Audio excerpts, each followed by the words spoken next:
Dewa Naga Kehancuran. Episode 386-390. Rencana Master Sekte Langit terhadap Huan Kai. Bintang Brahma. Benua kekacauan Bukit Tengkorak. Jie Yan memasuki kultivasi pintu tertutup. Karena sudah pernah mencerna pil konsentrasi Ki Raja sebelumnya, maka sudah pasti penyerapan khasiat pil kali ini akan jauh lebih cepat daripada terakhir kali ia mengkonsumsinya. Aura Jie Yan terus bertambah besar dari waktu ke waktu. Hanya dalam satu hari, auranya sudah melebihi batas kultivasinya saat ini. Dan ketika memasuki hari kedua, ledakan Ki terjadi dan di saat itu juga, Jie Yan telah mencapai tingkat kultivasi Raja Abadi tahap akhir. Jie Yan terus-menerus mencerna khasiat pil yang tersisa. Ini akan membuat kultivasinya lebih solid walaupun itu tidak akan mencapai puncak tingkat Raja Abadi tahap akhir. Setelah beberapa jam kemudian, Jie Yan membuka matanya dan menghembuskan udara berisikan Ki dari mulutnya. Tingkat Raja Abadi tahap akhir. Tidak jauh ke tingkat Kaisar Abadi. Hanya di level itu aku memiliki sedikit pijakan di benua kekacauan ini. Batin Jie Yan. Ia langsung memeriksa tubuhnya apakah ada kelainan atau tidak. Beberapa saat memeriksa dan tidak ada efek negatif karena terobosannya yang cukup singkat, Jie Yan mengangguk puas. Langsung berdiri dan keluar dari ruang kultivasi. Di ruang tamu, Xiao Chen dan yang lainnya sudah menunggu. Sudah dipastikan bahwa mereka telah merasakan terobosan Jie Yan dan mereka hanya menunggu itu selesai. Waktu warisan dibuka adalah 4 hari lagi. Jarak perjalanan dari tempat ini ke pusat pegunungan para raja memakan waktu 3 hari dengan alat transportasi tercepat yang aku miliki. Apakah kita akan berangkat sekarang? Semua eselon atas organisasi kegelapan dan mercenaris yang kuat telah pergi sehari yang lalu agar tiba lebih cepat di sana. Ucap Xiao Zun saat menatap Jie Yan yang keluar dari ruang kultivasi. Jika seperti itu, baik. Ayo pergi. Kita tidak bisa membuang waktu lagi di sini. Jie Yan mengangguk setuju. Xiao Zun mengangguk kecil lalu keluar dari bangunan sederhana itu. Ketika di luar, ia langsung mengeluarkan alat transportasi udara khusus. Kecepatannya cukup tinggi karena itu selevel dengan kecepatan kultivator tingkat Kaisar Abadi tahap menengah, akhir. Alat transportasi udara itu dapat menampung sekitar 10 kultivator, dengan 5 kabin kecil yang menampung 2 orang. Xiao Zun memimpin menaiki alat transportasi udara dan langsung mengendalikan alat transportasi tersebut berada. Jie Yan menatap ke arah binatang roh yang ia tinggalkan. Hanya dengan perintah melalui telepati, binatang roh itu langsung terbang ke arah acak karena Jie Yan telah melepaskannya. Tatapan Jie Yan tertuju ke tempat yang sangat jauh.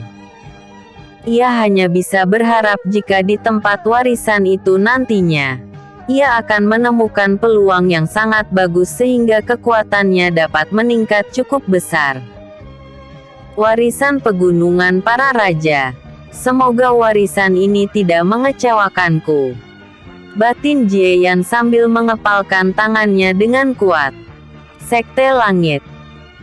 Sementara itu, di Sekte Langit yang terletak tidak jauh dari pusat pegunungan para raja, sangat banyak kultivator yang sibuk karena berita tentang pembukaan warisan di pegunungan para raja. Di lokasi Sekte Langit berada, Master Sekte Langit terlihat sedang berdiskusi dengan semua eselon atas Sekte Langit. Tepat di sebelah Master Sekte Langit, terlihat pemuda tampan dengan raut wajah sedikit jahat menatap diskusi yang sedang berlangsung. Pemuda itu adalah putra Master Sekte Langit, dengan basis kultivasi tingkat Kaisar Abadi tahap akhir.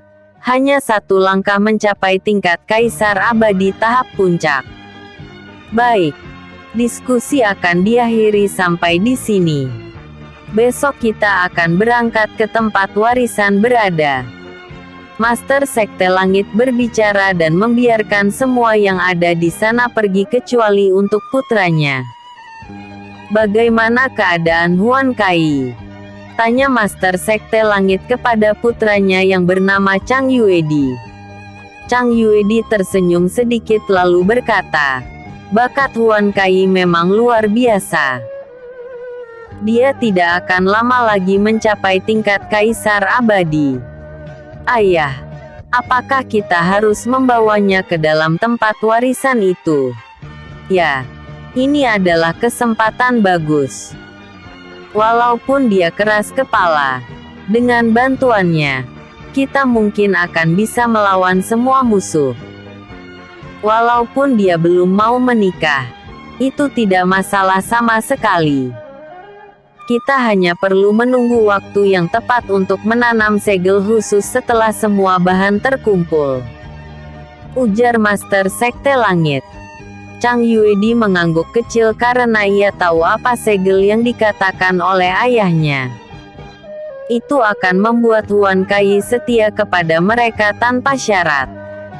Tetapi untuk membuat segel itu, dibutuhkan banyak benda berharga, dan beberapa bahan sangat sulit untuk ditemukan.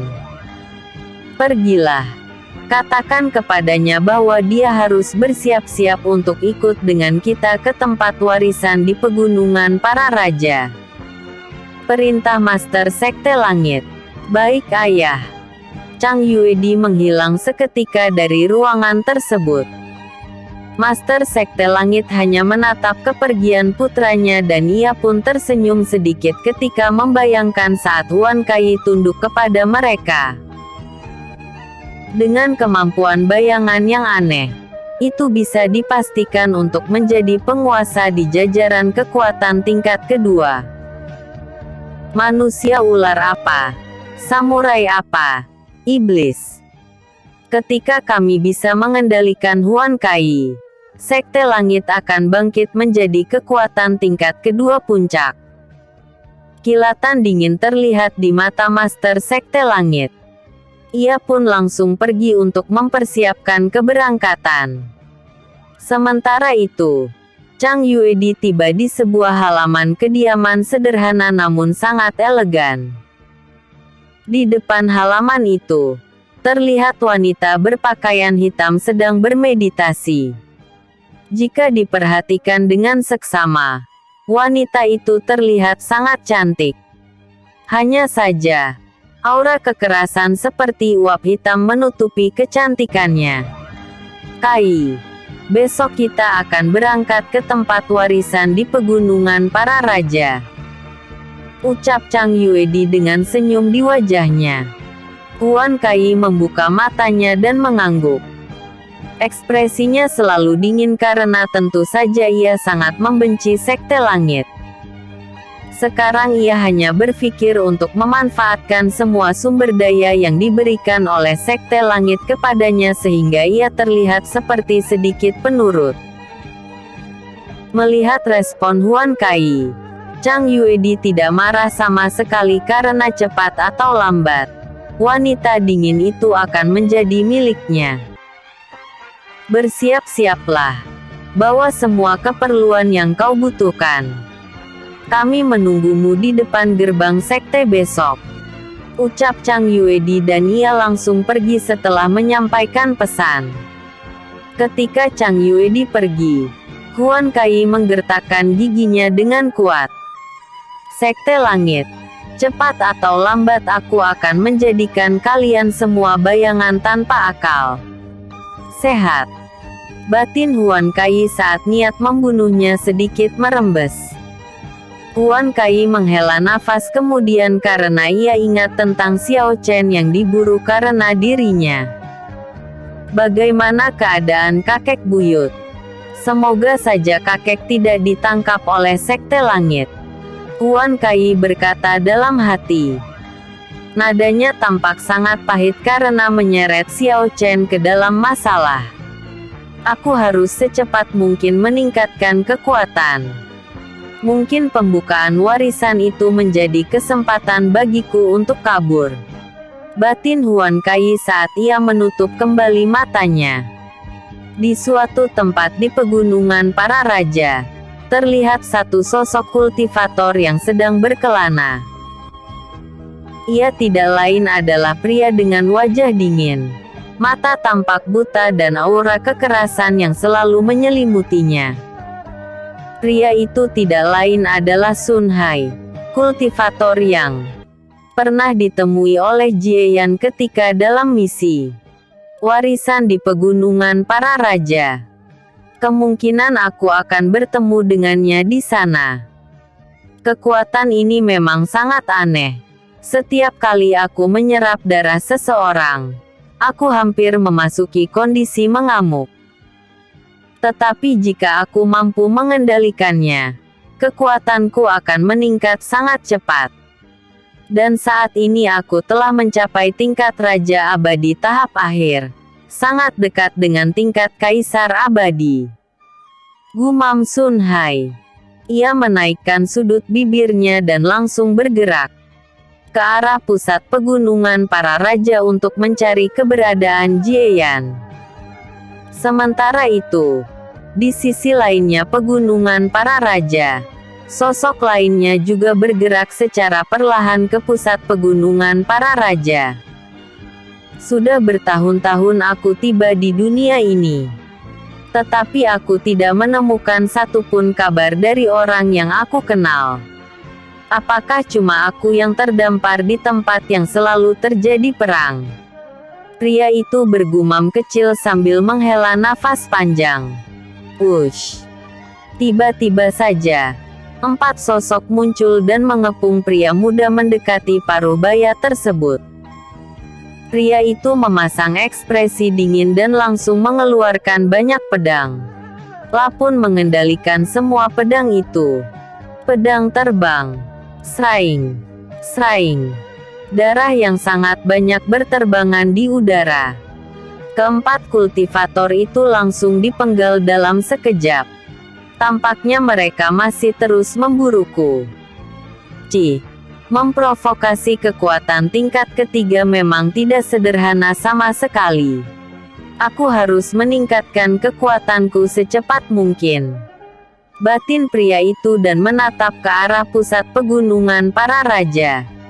Dikatakan ada warisan yang akan dibuka di sana. Tampaknya aku harus pergi ke sana. Hanya dengan meningkatkan kekuatan aku dapat mencari mereka semua. Batin pria tersebut dan bergerak ke arah pusat pegunungan para raja. Jika Jie Yan, Huan Kai dan Xiao Chen berada di sana, mereka pasti akan langsung kenal dengan pria muda mendekati usia parubaya tersebut. Dan dia adalah mantan leluhur tua klan Lin di Bintang Sein, Lin Ming. Jie Yan tidak mengetahui bahwa kakeknya Lin Ming juga terdampar di Bintang Brahma. Jika ia tahu, ia akan menduga bahwa gerbang teleportasi yang ada di Gunung Safir di Bintang Sein akan membuat kemungkinan besar seseorang pergi ke Bintang Brahma. Xiao Zun terus mengendalikan alat transportasi udara menuju pusat pegunungan para raja. Dan akhirnya mereka pun tiba di sana. Saat ini, terlihat ratusan ribu kultivator di sekitar pusat pegunungan para raja. Itu hanya di daerah pinggiran. Dan di dekat pusat, bisa dipastikan bahwa jumlah kultivator akan lebih banyak lagi. Ini adalah jumlah semua kultivator elit yang ada di pegunungan para raja. Hampir setengah dari mereka adalah kultivator tingkat kaisar abadi. Bisa dipastikan bahwa itu semua adalah para elit dari 13 kekuatan tingkat ketiga di pegunungan para raja. Alat transportasi udara yang dikendalikan oleh Xiao Zun pun perlahan mendarat di pinggiran pusat pegunungan para raja. Tampaknya semua kultivator memang sudah berkumpul. Besok warisan itu akan dibuka. Aku penasaran apa sebenarnya warisan itu, ucap Xiao Fang dengan wajah penasaran. Jika kau bertanya kepada kami, lalu kami bertanya kepada siapa? Xiao Zun menatap ke arah Xiao Fang dengan tatapan tidak puas. Xiao Fang hanya melirik ke arah rekannya itu lalu menggelengkan kepalanya. Jie Yan, Xiao Chen dan Xiao Yang hanya diam. Mereka semua pun langsung bergerak ke arah tempat warisan berada karena cukup tertarik apa sebenarnya tempat itu. Dalam beberapa jam, mereka pun tiba di tempat tersebut dan menatap semua pemimpin pasukan yang sedang berdiri di depan satu patung raksasa. Tepat di belakang patung raksasa tersebut, terlihat sebuah tiang gerbang kayu berwarna merah dengan beberapa ornamen di pinggirannya. Dan di tiang gerbang yang dapat dilewati itu, terlihat 12 lubang yang merupakan kunci untuk membukanya. Melihat dari bentuknya, di gerbang itu pastilah memunculkan kekuatan spasial yang artinya tempat warisan sebenarnya berada adalah sebuah dimensi kecil. Xiao Chen langsung menganalisis. Jie Yan juga mengangguk karena tiang gerbang itu berdiri di tengah wilayah kosong. Bahkan itu tidak dapat dianggap sebagai sebuah gerbang karena hanya ada tiang penyangga yang merupakan kayu berwarna merah. Tatapan Jie Yan tertuju pada patung yang berdiri di jarak hampir 50 meter dari tiang gerbang. Patung itu adalah sebuah patung pria parubaya dengan janggut panjang, sebuah tapi aneh, memegang sebuah tongkat unik. Selain dari itu, pakaiannya tampak berbeda dari semua kultivator yang pernah dilihat oleh Jie Yan. Jika tidak salah, dia disebut sebagai pembunuh iblis di zamannya, menguasai kekuatan unik untuk menahan para iblis. Bahkan dikatakan dalam rumor bahwa 12 raja saat itu di pegunungan para raja memiliki kekuatan dahsyat juga. Ujar Xiao Fang saat mengingat tentang sejarah pemimpin 12 raja. Jie Yan hanya mendengarkan. Ia sudah menduga bahwa mungkin kekuatan itu mirip dengan kekuatan milik istrinya Gu Yin yang merupakan pembunuh iblis dari klan Gu. Lalu tatapan Jie Yan terus berkeliaran untuk melihat semua kultivator yang berada di kelompok 13 kekuatan terbesar di pegunungan para raja. Pertama, tatapan Jie Yan tertuju pada Hang Song yang berdiri di samping Meng Qi. Ia mendengus ketika melihat mereka. Kekuatan di belakangnya juga tampak cukup kuat. Ia telah melihat semua personel tingkat atas dari kekuatan yang dipimpin keduanya. Tatapan Jie Yan terus menyusuri semua kekuatan di belakang semua pemimpin. Dan pada akhirnya, Jie Yan menatap ke arah pasukan di belakang Master Sekte Langit. Ketika ia melihat semua kultivator yang ada di sana, matanya melebar karena ia akhirnya melihat orang yang ia cari. Kakak Huan Kai berada di sana. Jie Yan mengirim telepati kepada Xiao Chen.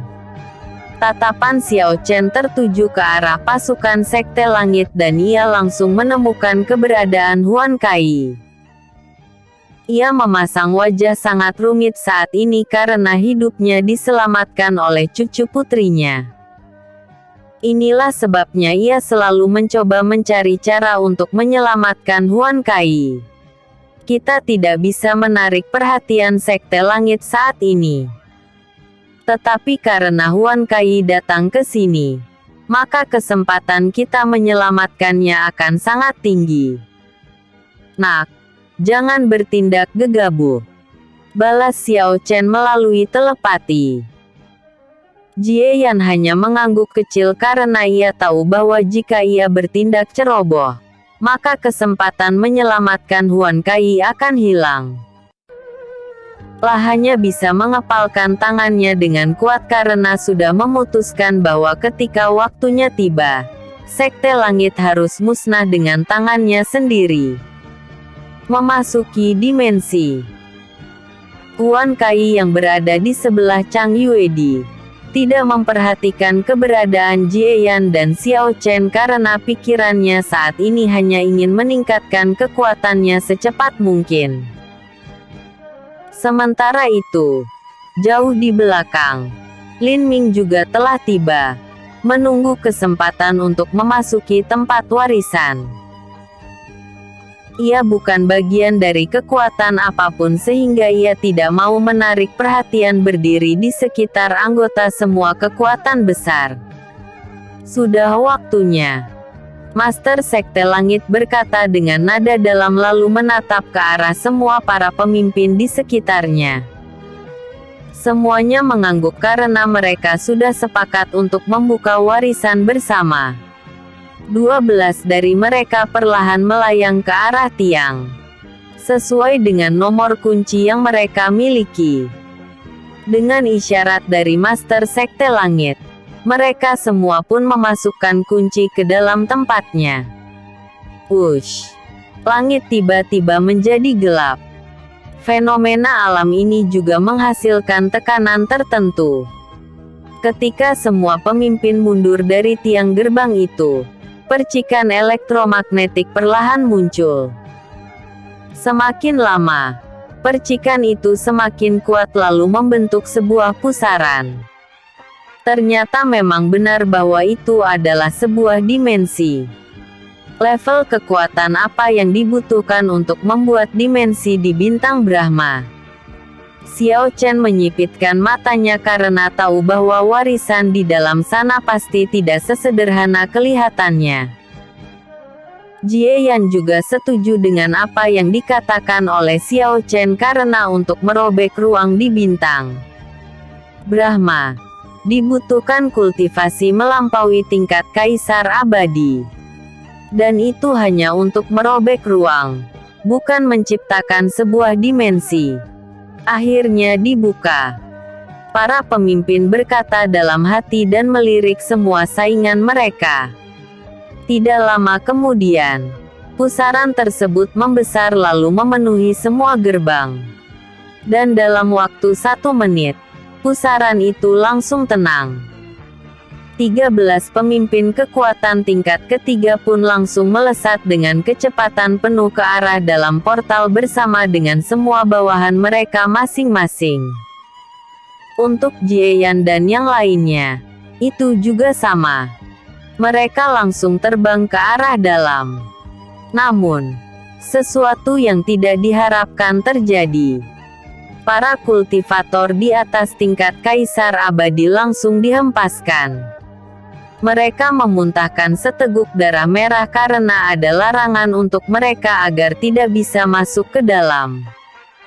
Sementara yang lainnya, mereka semua bisa masuk ke dalam jika tingkat kultivasi berada di tingkat Kaisar Abadi ke bawah. Bajingan! Master Sekte Langit yang menyeka darah dari mulutnya, mengutuk siapapun yang menciptakan dimensi itu. Wajah semua pemimpin lainnya juga sangat muram saat ini karena tidak menyangka bahwa kultivator di atas tingkat Kaisar Abadi tidak bisa memasuki tempat itu. Ini sama saja apa yang mereka lakukan. Memberikan keuntungan bagi semua kultivator tingkat Kaisar Abadi tahap puncak agar mencapai level mereka. 13 pemimpin kekuatan tingkat ketiga tidak lagi menghalangi siapapun yang masuk ke dalam. Setelah semuanya masuk, Ratusan kultivator yang memiliki kultivasi di atas tingkat kaisar abadi saling menatap. Di antaranya, banyak pemimpin kekuatan tingkat keempat terkuat. Master Sekte Langit, ini semua yang kau rencanakan. Kita tidak akan bisa melampaui kekuatan kita saat ini karena kecerobohanmu. Kenapa kau tidak memeriksa catatan tentang tempat itu lebih dulu sebelum mengajukan kerjasama membuka warisan? Hang Song berkata dengan nada marah.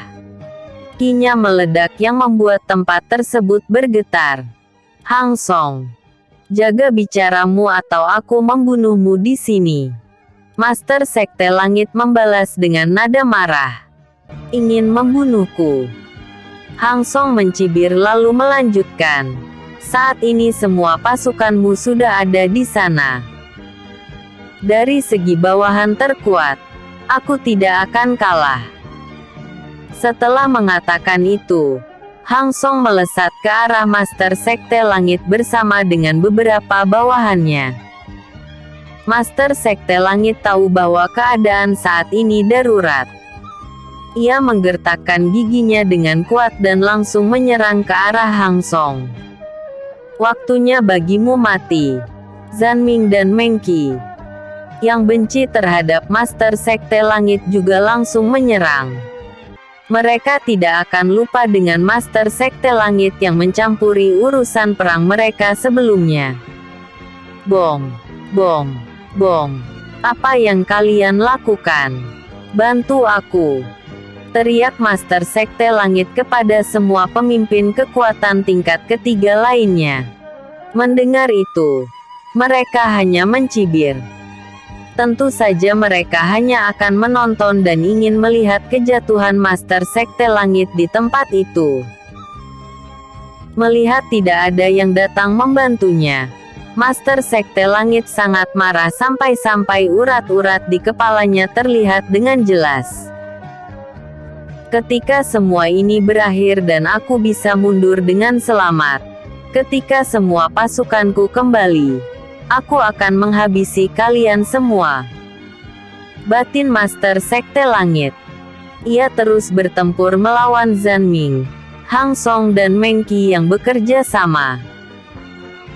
Prioritas pertama Master Sekte Langit saat ini adalah mundur dari tempat itu dan menunggu dengan tenang agar semua bawahannya yang telah mencapai tingkat Kaisar Abadi Puncak kembali. Di tempat tertentu di dalam dimensi, Jieyan yang telah masuk terjatuh dari langit. Ia mendarat dengan mulus dan menatap semua tempat dengan tatapan tertarik. Kemungkinan para kultivator yang masuk ke dimensi ini sebanyak ratusan ribu kultivator. Tidak masalah sama sekali. Aku harus meningkatkan kekuatanku secepatnya dan mencari keberadaan kakek Xiao Chen, Huan Kai dan yang lainnya. Gumam Jieyan saat menatap danau luas yang ada di depannya. Bush. Beberapa kultivator terlihat terjatuh ke dalam danau. Jieyan menaikkan alisnya saat merasakan aura mengerikan yang berada di dalam danau. Beberapa kultivator yang terjatuh ke dalam danau besar itu pun mencoba untuk keluar, tetapi ketika mereka mencoba terbang ke udara, beberapa makhluk raksasa dari dalam air langsung keluar dan membuka rahangnya lebar-lebar menelan kultivator tersebut. Tolong! Suara teriakan terdengar bersamaan dengan darah yang terciprat kemana-mana. Keringat dingin menetes di dahi Jieyan karena ia dapat memeriksa bahwa kultivator itu berada di tingkat Kaisar Abadi tahap awal. Bahkan kultivator tingkat Kaisar Abadi tidak mampu lolos dari rahang besar itu. Jika aku terjatuh di atas danau, bisa dipastikan aku akan mengikuti jejak mereka semua. Jieyan langsung melompat mundur secara naluriah karena merasa bahwa berada di pinggiran danau pun sangat berbahaya. Bush. Air yang sangat banyak memercik ke segala arah saat tiga binatang roh besar mirip dengan buaya bercampur ikan masuk kembali ke dalam air. Danau ini tampaknya istimewa. Tetapi kekuatanku saat ini tidak bisa menjelajahinya. Gumam Jieyan dan menatap ke arah semua tempat. La tahu bahwa semua kultivator yang masuk ke dalam dilempar secara acak ke dalam dimensi yang ia masuki. Tatapan Jieyan tertuju pada tebing tinggi di pinggiran danau dengan air terjun besar. Bisa dikatakan, tempat itu memang sangat indah luar biasa. Mungkin karena dimensi tersebut tidak pernah dijamah oleh manusia. Tanpa membuang waktu, Jieyan pun bergerak ke arah air terjun karena dengan mata dewa, ia dapat melacak aura yang istimewa di dekat air terjun, tanda bahwa ada sesuatu yang luar biasa di sana. Binatang roh aneh. Jieyan pergi ke arah tebing dengan air terjun besar. Dalam beberapa menit, ia pun tiba di tempat tersebut lalu menatap semua yang ada di sana dengan mata dewa untuk melacak aura yang ia deteksi sebelumnya. Aura ini sungguh aneh. Di mana asalnya? Batin Jieyan dan menatap ke arah dalam air. Alisnya sedikit naik karena di aliran sungai kecil yang mengarah ke danau adalah asalnya. Saat Jieyan mendekat ke aliran sungai, Jieyan sedikit ragu untuk masuk ke dalam karena mengingat tentang bintang roh ganas yang membunuh kultivator tingkat kaisar abadi hanya dalam satu gigitan saja. Dengan mata dewa, Jieyan memfokuskan penglihatannya dan mencoba menembus aliran sungai tersebut. Di dalam sana ia memang mendeteksi bahwa ada beberapa bintang roh tingkat raja abadi. Semoga tidak ada binatang roh tingkat kaisar abadi yang dapat menyembunyikan auranya. Batin Jieyan dan mengambil keputusan. Ia langsung melompat ke dalam air dan membaluti tubuhnya dengan kinya. Jieyan berenang dengan sangat cepat ke arah dalam. Dia tidak mau bersantai di dalam air karena banyaknya keberadaan kuat di tempat yang ia masuki. Dalam waktu 2 menit Jieyan masuk ke dalam air. Beberapa binatang roh ganas langsung melacak keberadaannya dan langsung berenang ke arahnya. Jieyan menaikkan sedikit alisnya ketika menatap 4 binatang roh tipe ikan dengan gigi tajam mendekat ke arahnya. Dengan mata dewa, ia dapat melihat bahwa keempatnya adalah bintang roh tingkat 5 dengan kekuatan menyamai Raja Abadi tahap akhir. Aku tidak bisa membunuh ikan-ikan ini dengan sembarangan. Jika keempatnya terluka dan mengeluarkan darah, itu pasti akan memancing bintang roh kuat lainnya. Batin Jieyan. Jieyan berhenti di tempat dan menunggu 4 bintang roh tersebut. Ia langsung menyatukan kedua telapak tangannya lalu perlahan merenggangnya. Seni rahasia. Kubus pemecah ruang. Ketika 4 bintang roh mendekat, Jieyan langsung melepaskan tekniknya lalu kubus yang tercipta dengan ki dan konsep ruang langsung melebar. Wush. Saat keempat bintang roh itu masuk ke dalam ruang yang diciptakan oleh Jieyan, ia langsung memadatkannya kembali. Kompres. Blar. Di bawah tekanan ruang, keempat binatang roh itu pun langsung meledak lalu Jieyan dengan hati-hati memindahkan semua daging binatang roh keluar dari dalam air. Ini cukup merepotkan. Tetapi cara ini berhasil. Batin Jieyan dan langsung berenang kembali ke dalam air dengan kecepatan penuhnya. Sementara itu, tepat di pinggiran aliran air tempat air terjun berada, Beberapa sosok muncul lalu menaikkan alis mereka masing-masing ketika melihat robekan ruang muncul, lalu beberapa binatang roh yang telah berubah menjadi pasta daging muncul. Fluktuasi ruang ini berasal dari dalam air. Tampaknya ada kultivator dengan konsep ruang yang masuk ke dalam. Apakah kita akan masuk? Tampaknya ada sesuatu yang istimewa di dalam sana. Ucap kultivator tingkat Raja Abadi Puncak kepada kedua rekannya yang memiliki basis kultivasi yang sama. Apakah kalian yakin? Kultivator yang dapat menggunakan konsep ruang level itu pastilah kultivator tingkat Kaisar Abadi. Ucap kultivator kedua. Tidak. Aku dapat merasakan bahwa aura yang berasal dari konsep ruang itu adalah kultivator tingkat Raja Abadi. Sama seperti kita. Ucap kultivator ketiga. Ketiganya saling memandang satu sama lainnya lalu mengangguk kecil, tanda bahwa mereka sepakat untuk masuk ke dalam. Tanpa membuang waktu, ketiganya pun langsung melompat ke dalam air untuk memeriksa apa sebenarnya yang ada di dalam sana. Jieyan yang terus berenang ke arah dalam tidak mengetahui bahwa ada 3 kultivator tingkat Raja Abadi yang mengejarnya untuk melihat apa sebenarnya yang ada di dalam air. Walaupun Jieyan tahu, ia sama sekali tidak peduli dengan hal itu karena hampir tidak ada kultivator tingkat Raja Abadi yang dapat mengancamnya. Setelah berenang cukup dalam, mata Dewa Jieyan melihat ke arah aura yang ia lihat dan aura itu semakin padat. Ia menyipitkan matanya ketika melihat sebuah lubang tepat di dinding batu. Tanpa membuang waktu, ia langsung berenang ke arah tempat tersebut.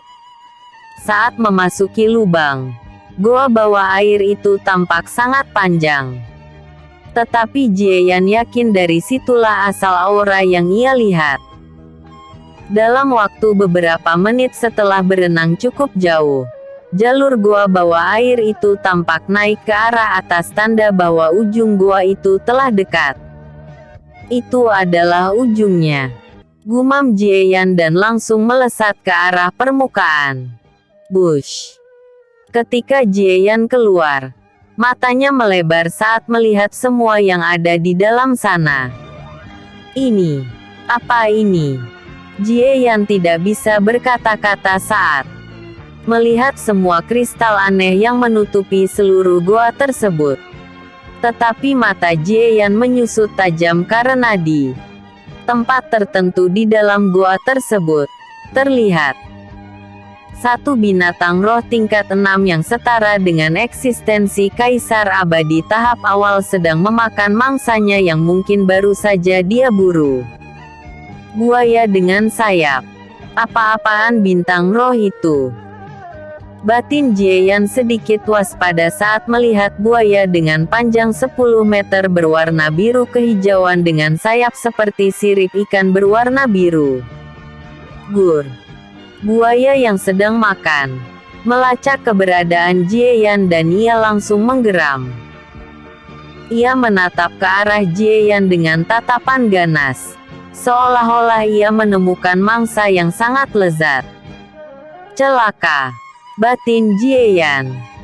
Kekuatannya saat ini belum mampu untuk melawan binatang roh setingkat itu secara langsung.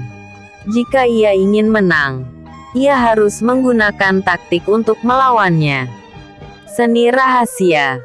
Lubang teleportasi pemecah ruang. Dung. Portal ungu muncul di belakang Jieyan dan ia langsung ditarik ke dalam lalu muncul di balik batu kristal besar untuk bersembunyi. La menahan ki dan nafasnya sebisa mungkin karena jika ia terlacak, maka ia akan kerepotan. Buaya itu langsung melihat ke sana kemari, mencoba melacak di mana keberadaan Jieyan. Dia perlahan berjalan dengan waspada seperti sedang mengincar mangsanya. Apakah aku harus bertarung? batin Jieyan dengan kerutan di dahinya. Ia perlahan mengeluarkan pedang miliknya karena buaya itu semakin dekat dengannya. Ketika Jieyan berniat menyerang secara mendadak, ia langsung terhenti saat mendengar suara air memercik bersamaan dengan 3 aura yang muncul tiba-tiba. Gra! Buaya itu langsung merespon dan menerjang ke arah 3 kultivator yang baru saja masuk ke dalam goa. Bajingan! Ketiga kultivator itu mengutuk keberuntungan mereka dan langsung mengeluarkan senjata mereka masing-masing lalu menyerang ke arah buaya menggunakan semua kekuatan yang mereka miliki karena mereka dapat melacak bahwa buaya dengan sayap aneh itu adalah bintang roh tingkat 6. Sumber daya berharga. Ini kesempatan. Batin Jieyan dengan senyum kecil di wajahnya. Lah bersiap-siap membunuh binatang roh itu ketika dia sekarat di tangan 3 kultivator tersebut. Jieyan sangat yakin kedua belah pihak pasti mengalami kerugian besar dan ia akan memanen semuanya seorang diri. Siapapun ketiga kultivator itu, ia tidak akan memberi ampun jika ia tidak mengenalnya. Bom, bom, bom. Pertarungan 3 kultivator melawan buaya itu pun terus berlanjut. Darah memercik di banyak tempat saat satu kultivator kehilangan lengannya dan buaya itu pun menerima banyak luka sayatan di tubuhnya. Jika aku telah mencapai tingkat Raja Abadi Puncak, mungkin aku dapat mengendalikan binatang roh itu dengan teknik supremasi, Dewa Binatang Buas. Tetapi dengan kekuatanku saat ini, itu pasti tidak akan bisa. Batin Jieyan sehingga ia hanya menunggu waktu yang tepat untuk menyerang. Serang bersama! Teriak ketiga kultivator dengan suara sedikit putus asa karena mereka tahu bahwa nyawa mereka akan terancam walaupun mereka masih dapat mengimbangi buaya dengan kerja sama mereka. Ketiganya paham bahwa mungkin salah satu dari mereka akan tewas bahkan sebelum buaya itu tewas. Gra! Buaya itu juga mengeluarkan suara marah dan menyerang dengan ganas ke arah 3 kultivator. Grab! Arreggggh! Salah satu kultivator berada di rahang buaya tersebut.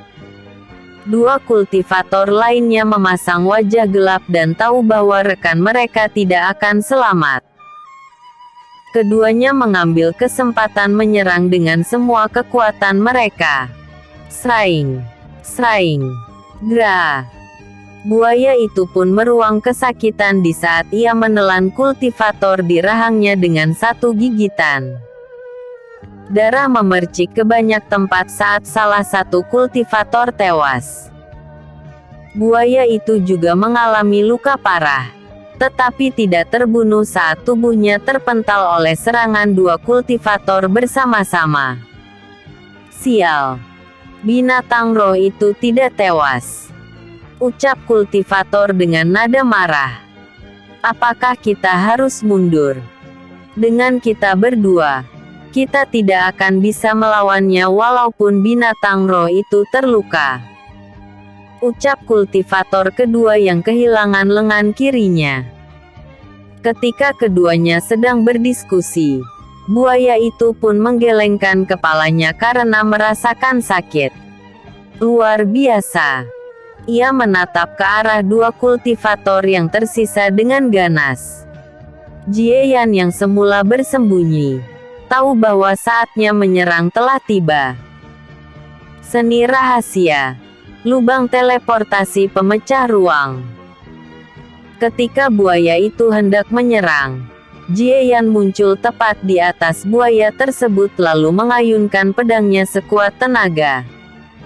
Seni rahasia. Penghancuran ilahi.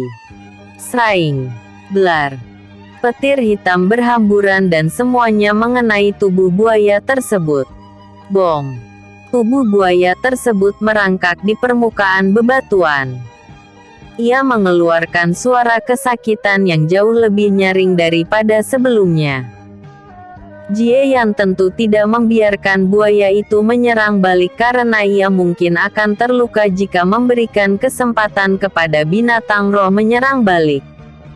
Waktu kilat. Wush. Jelek. Jie Yan langsung menusuk kepala buaya dengan pedangnya. La juga langsung mengeluarkan tombak pembunuh naga lalu tepat di ujung tombak.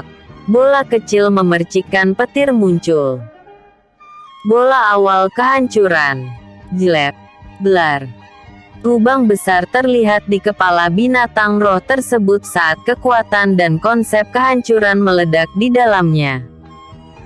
Darah terciprat ke banyak tempat dan sebagian mengenai wajah Jie Yan.